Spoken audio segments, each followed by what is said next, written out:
नमस्कार। आज ब्लॉग को आपन स्वागत। तो काली ब्लॉग जब आप देखिथे ताले आप देखिथे ए बारी केमती घास आना बना गचर भरी रही आधा सफा होता काली। आज देखो आज आउ पूरा सफा कर देछि संपूर्ण रूपे, तथापि हल्का फुल्का किसी घास रही ताकू भी बहुत जल्दी सफा करदेवी। ठीक अच्छे। आठी अमृतभंडा गछ मूल को माटी टे टेकी देछि, जहाद्वारा गचर भल फल हम एवं गछटी भल बढ़। देखो पूरा सफा हो जाइए।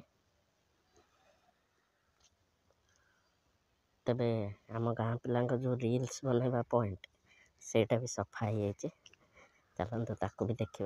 यहाँ से रील्स पॉइंट एबे आउ करना रील्स कहीं बारी पूरा अलिया होता। तो ये सफा है एबे निहाती रील्स पुणी चालू हो। पूरा सफा हो आउ यही जगह जो देखी काली सपुरी गछ पाख जगह एको भी सफा कर देचे।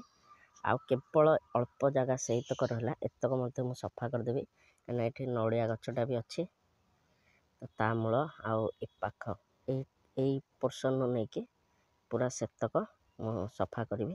आउ गोटे दिन 2 दिन लगे एतक सफा करने। तापर आउरी सुंदर लगे बारीटा एवं युड़ा तो सफा हो जाइए। बर्तमान आपड़ देखुं जमी आउ यही साइड्रे कड़े कड़े मु बर्तमान गछ सब लगेदेवी। ऑलरेडी किसी गछ लगे किंतु जो वर्षा है आउ एमती मु बारिकी भी आसी पारे। तेणु से गछ सब मरी जाता। तथापि ये आप देखुं ये गोटे कोलियस गछ लगी। मैं जूम कर दूचे ये कोलियस गछटा। तो एमती साइड्रे गछ लगा हो। बाकी बारी पूरा सफा होगा। आउ जेहेतु खोला आकाश अच्छे ये रोषे करने को भल हम एवं ये किसी मु रोषे करी माने बनभोजी टाइप जदि बनभोजी अर्थ या नुह कि बारीपटे गोटे भोजी कले गोटे खुशी लगे, मन खुशी रहे। तो ये आठ बसिया जगटा से जो गछटा पड़ी काठ यहाँ हूँ आमर राजा आंब गछ बोली कहते से गछटा। तो ये जगटा भितर भितर आउ टिके सफा हो। बाकी ना पूरा बारी बर्तमान सफा है। ये बाड़ दिखाई कि भांगी रुझी जाइए। बुला गोरु गाई जो से बर्तमान खावाई आसुँच तो सेठी से मैंने बाड़टा भांगी देते।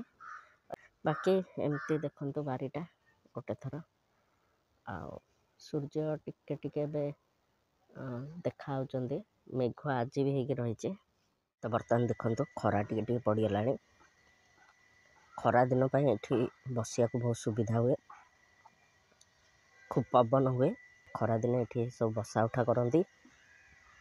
तो बर्तमान तो खरा दिन आसला।